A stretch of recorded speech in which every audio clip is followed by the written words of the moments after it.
Today, we are going to talk about sustainable agriculture.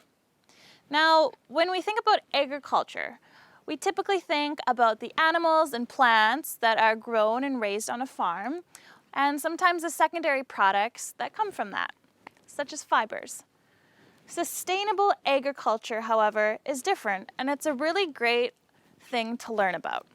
So, sustainable agriculture is the practice of producing our food, fiber, like cotton or paper, for example, and fuel in a way that is profitable to the farmer, supports a healthy quality of life, and protects our natural resources, such as air, land, and water. Did you know that by 2050, it's predicted that the world's population will go from 7 billion to 10 billion people? That's a major increase of 3 billion people. Let's apply that to Nanaimo.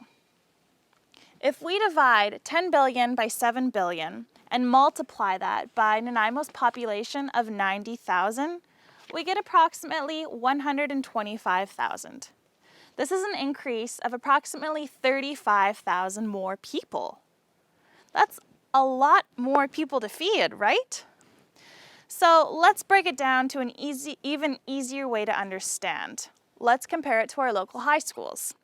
Now, within the Nanaimo Ladysmith district, we have 6 major high schools with an average of 800 students. If the population of Nanaimo increased by 35,000 from 2020 to 2050, that means that we would have approximately 45 more high schools. And remember, more people equals more food to nourish us. That's actually 60% more food that needs to be grown on the same land.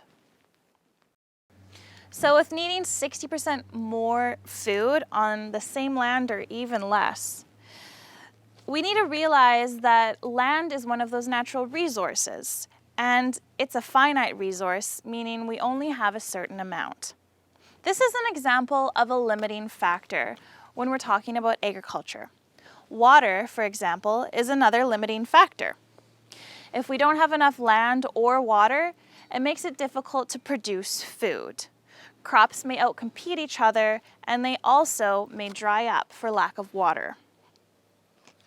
Now, if you saw my introductory video, you might remember how I said we're very fortunate to live here in Nanaimo on the traditional territories of the Nanaimo First Nation because of our year-round growing season thanks to our temperate climate. Other areas of the world may experience shorter growing seasons because it gets colder. Weather is another example of a limiting factor. Now, let's take a moment to reflect on where we get our food from that we eat. So for me, I have a small garden, but I don't source all of my food from there. Where do you get your food from? Some of us may go to the farmers markets, or we may go to the grocery store.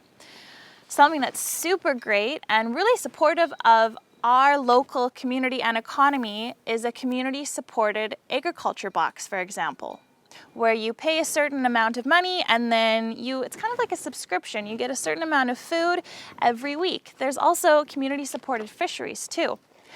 Maybe you have someone in your family that hunts and shares those meats with you. There's various places we can source our food from. But remembering that we live in a place that has a year-round growing cycle, we have a lot of capacity to grow our own food, and that's an awesome thing that we can all do. We are all capable of doing this, and as one of your garden facilitators, I'm here to work with you so that we can get this happening. Now that you have learned about population increase and some of the limiting factors, let's do this. The vast majority of us have some space to start growing food, even if it's just a windowsill or a small portion in our lawn. So let's grow it. Let's grow some zucchini. Why zucchini? Well, because a zucchini plant produces a lot of flowers, which in turn create a lot of zucchini. And if we need to produce 60% more food because of great population increase, this is an awesome plant to get us to do this. It's easy to grow, it grows a lot, and it grows fast.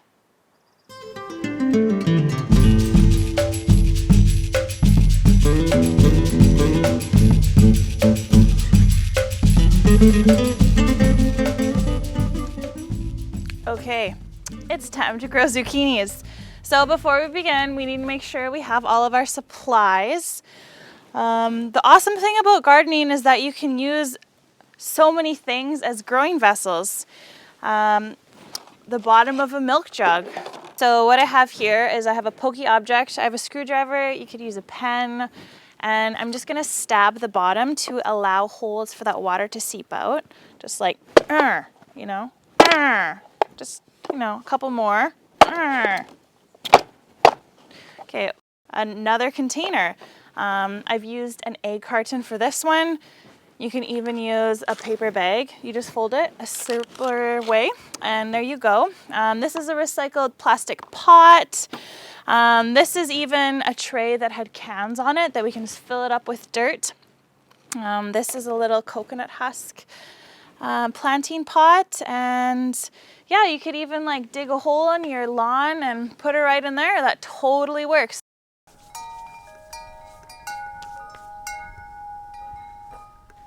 In general, as a rule of thumb, we want to plant seeds twice the width that they actually are when we plant them in. So zucchini seeds, they look really similar to pumpkin seeds, you know, when we're carving out the pumpkins during Halloween. First things first is the soil. You can use gloves if you want. I'm not going to. It might be a little bit chunky at first, so just break it up a little bit. Put that in there. Okay. I'm gonna get my seed and put it there. And then cover it a little bit, but it needs a little bit more soil, so I'm just gonna get that, tuck it in so it's nice and happy. Looking good. It's really staying together, which is awesome. And then we always need to make sure we have plenty of water for it.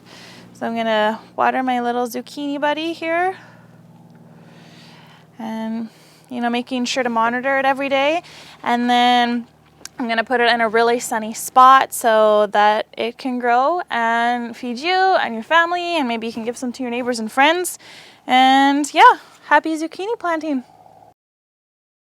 Okay, so we've planted our zucchini seed, we've given it adequate water and sunshine, and 3 to 4 weeks later, this appears. So you'll notice here that there's these two rounded leaves on either side. Those are the first leaves that will come up, and then this one, it looks different. It's jaggedy, and that's actually called a true leaf. I just want you to know that this is a really easy plant to grow, and you're going to be successful at it.